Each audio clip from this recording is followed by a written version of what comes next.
वालों को मेरा नमस्कार। मैं आज अपने देश के अंधे कानून के ऊपर एक कविता सुनाना चाहती हूँ और मेरी कविता का टाइटल है मैंने दहेज नहीं मांगा। कि भी किस तरह एक लड़की एक लड़के को दहेज के चक्कर में फंसा करके उसके साथ कैसा बर्ताव करती है, उसी के ऊपर मैं आपको एक कविता सुनाती हूँ। तो सुनो। मैंने दहेज नहीं मांगा। तो लड़का कहता है, साहब मैं कोर्ट नहीं आऊँगा, अपने घर से कहीं नहीं जाऊँगा।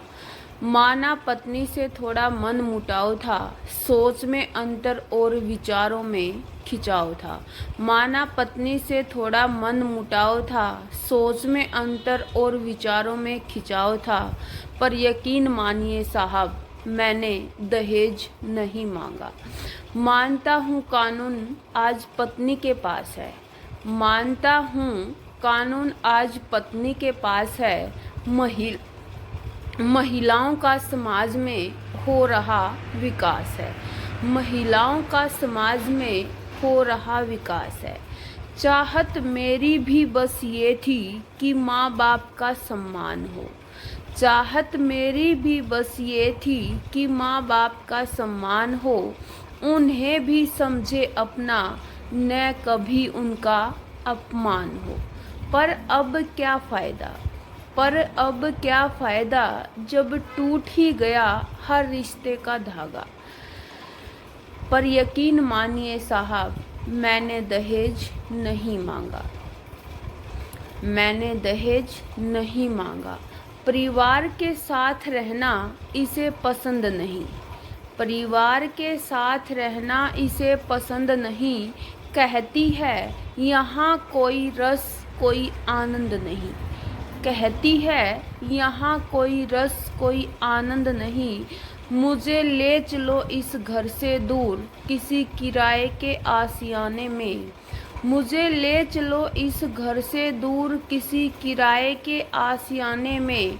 कुछ नहीं रखा इन बूढ़ों पर प्यार बरसाने में।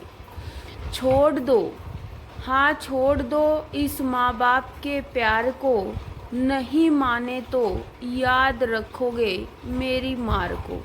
छोड़ दो, हाँ छोड़ दो इस माँ बाप के प्यार को, नहीं माने तो याद रखोगे मेरी मार को।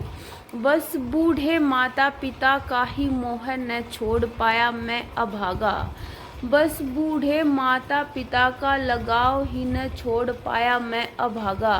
पर यकीन मानिए साहब मैंने दहेज नहीं मांगा, पर यकीन मानिए साहब मैंने दहेज नहीं मांगा। फिर शुरू हुआ वाद विवाद माँ बाप से अलग होने का, फिर शुरू हुआ वाद विवाद माँ बाप से अलग होने का। शायद समय आ गया था चैन ओ सुकून खोने का, शायद समय आ गया था चैन और सुकून खोने का।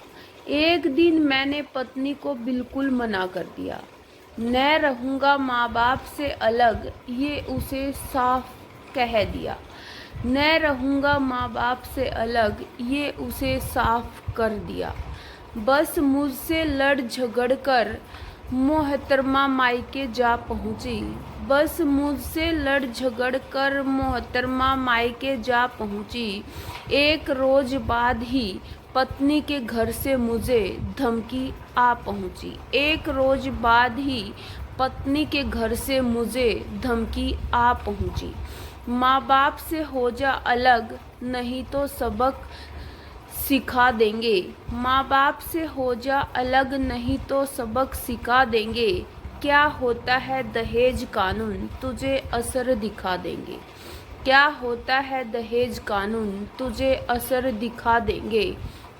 परिणाम जानते हुए भी हर धमकी को गले में टांगा, परिणाम जानते हुए भी हर धमकी को मैंने गले में टांगा।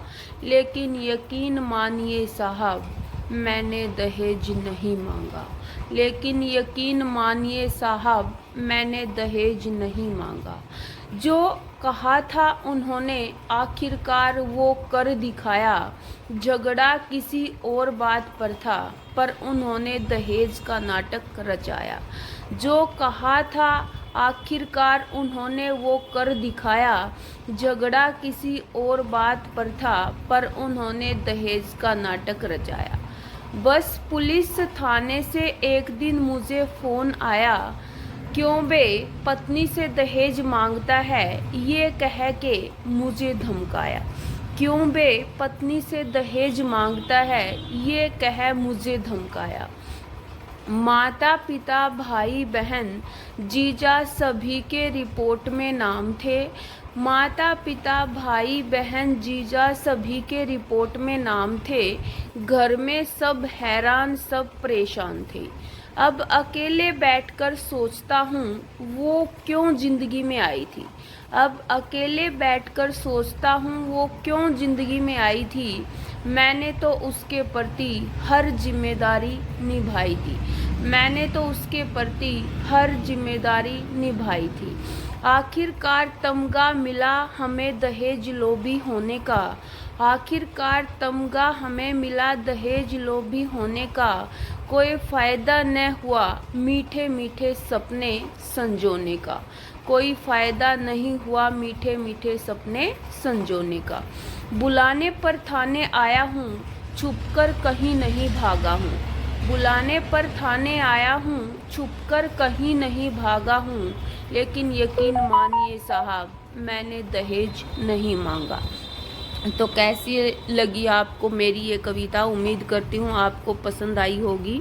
तो कविता पसंद आए तो कविता को लाइक करें, शेयर करें और चैनल को सब्सक्राइब ज़रूर करें। इसी तरह की समाज की वास्तविकता को उजागर करने वाली कविता मैं आपके समक्ष लेकर के जल्दी ही फिर हाजिर